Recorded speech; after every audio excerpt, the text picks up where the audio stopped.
who am I? Really, who am I? All these accumulated experiences that make us something beyond that. It's that attachment. Remember, it's all are suffering. Come to the Buddha, rise out of attachments. And really, I do know that any sort of thought comes from attachments sort of to things, to people, to life, to it's the same religion, thing as when you get a thought that comes with a meditation. No doubt, okay, there are some healthy attachments. When there's something like really negative emotion or emotion that if you lose it, it comes up. You notice it. Take a deep breath. There's something to say about everyone being in the same place. You're relaxed, you're not fighting. When you're fighting, energy because you're very tunnel vision. everyone is single-pointed focus on one thing. And so again, that creates some kind of quality in the energy, and then so there's also a kind of collective, it's certain the vibration in the sense air, of heightened awareness. You affect the vibration in the air, because in the space around you, aware of the same thing because of your vibration, and then the others' vibrations, and so then it affects the vibration in and around you, and then through that vibration you feel like, oh, that's like a similar, like a oneness.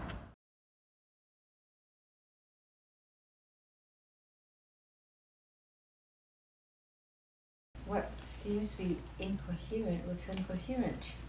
So then you to the person who's receiving starts to even feel what you're doing, not just through the sound, but also through your own vibratory.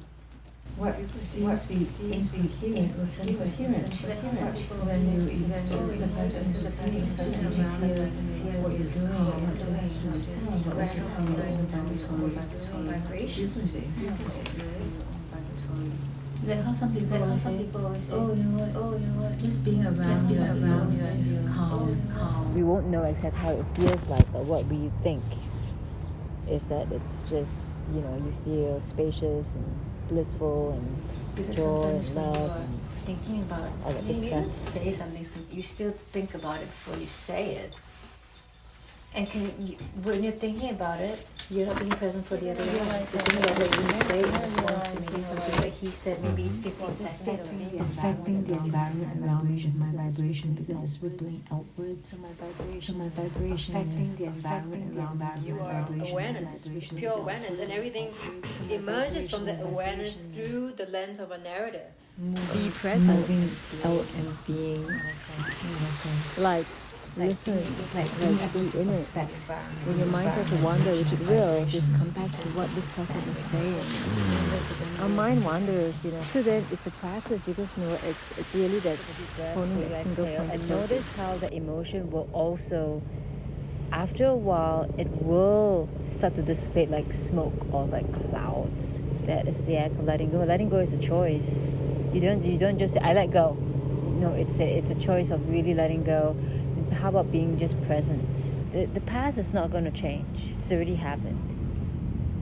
There's nothing you can do to change it. Nothing. How did you get here? What did life do to you? For them, what is life doing to them? Because that's probably how they see it.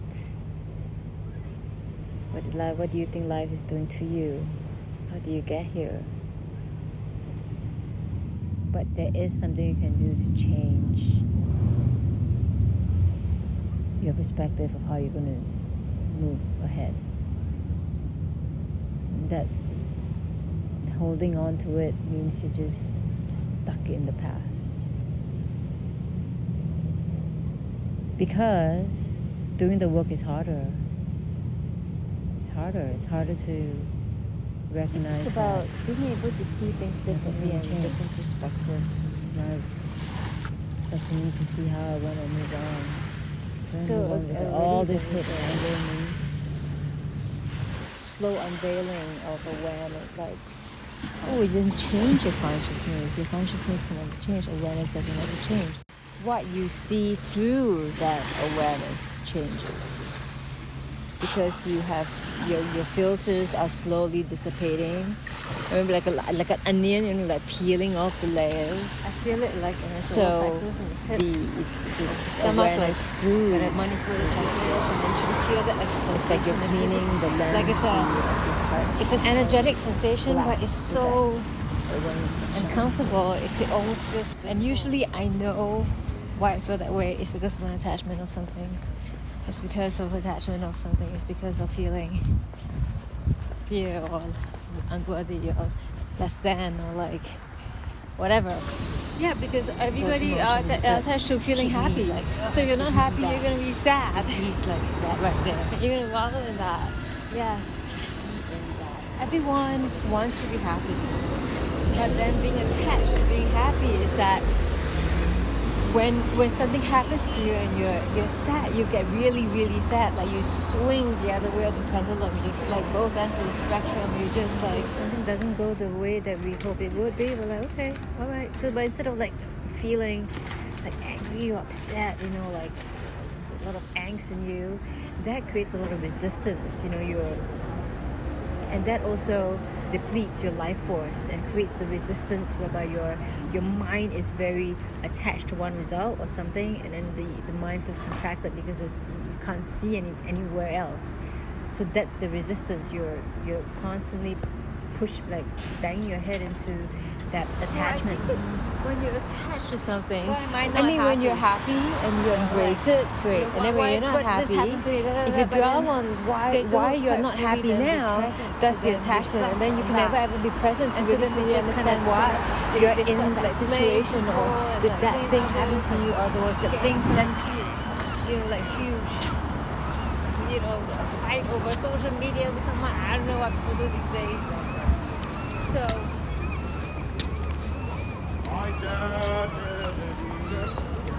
You waste a lot of time when really you could be like reflecting on what happened, and really doing the work, see how you can better it instead of just stewing in it, because stewing in it is also a sign of being a victim. So you're just going to stew in that, and then you're so fixated on why this happened to me, you don't reflect on why this is happening for me. That you become a robot, you know what I mean?